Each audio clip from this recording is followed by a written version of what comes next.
Hello नमस्ते सबैजनालाई है। अनि म चाहिँ के को भिडियो बनाउँछु भन्दाखेरि चाहिँ नानीको बर्थडेमा चाहिँ अन्त उसको नानीको हजुरमुमा हजुरबुबा है दिदीहरूले ल्याइदिनु भएको चाहिँ त्यो गिफ्टको चाहिँ म अनबक्सिङ भिडियो बनाउँछु भनेर अस्तिदेखिको सोचेको थिएँ, तर अलिकति बनाउनु पाएकै थिइनँ। अनि उसको चाहिँ बर्थडे गिफ्ट देखाउँदैछु म तपाईलाई। अब त समर पनि लाग्दैछ है, त्यो समरको लागि भनेर ल्याइदिनु भएको रहेछ सर्ट। कस्तो लाग्यो तपाईहरुलाई भन्नुस् ल। समर कलेक्सन रहेछ है, यो चाहिँ कस्तो मन परेको नि मलाई चाहिँ। यो चाहिँ सर्ट्स रहेछ हो, अनि यो चाहिँ सर्ट यो भइहाल्यो। अन्त नानीलाई चाहिँ प्रायः सबैले नै टिका लाएर उसलाई पैसा नै दिनुभयो हो। गिफ्ट चाहिँ कति 2-3-4 जना जसरी चाहिँ दिनुभयो होला। अनि अझै एउटा छ, यो पनि तपाईको समर कलेक्सन नै हो। हेर्नुस् ल, यो कलर त झन् यस्तो दामी लाग्यो नि समरको। हेर्नुस् न है, ए हाफ प्यान्ट हेर्नुस् न कस्तो मजाको है।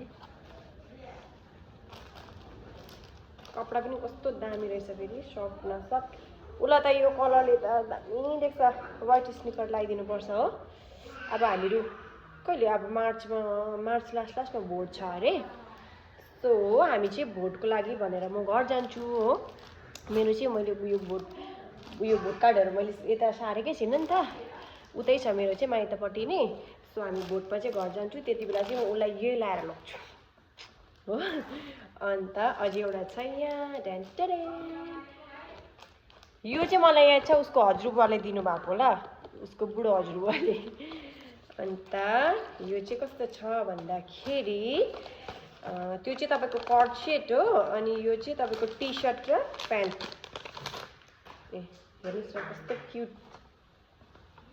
यो चाहिँ उसको टी सर्ट, यो चाहिँ प्यान्ट सर्ट्स नै हो। यो पनि दामी लागेको, कस्तो मन पर्यो हेर्नुस् न।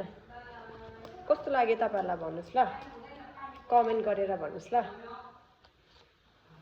यति तीनटामा चाहिँ सबसे दामी सबसे बेस्ट चाहिँ कुन चाहिँ लाग्यो भन्नुस् ल। हुनु त मलाई सबै बेस्ट लाग्यो हो, किन भन्नुस् त। अब उसको हजुरबुबा हजुरआमाहरूले ल्याइदिनु भएको गिफ्ट हो है। गिफ्ट त अब कहिले पनि नराम्रो हुँदैन, गिफ्ट त सबै राम्रै हुन्छ, सबै राम्रो लाग्छ है।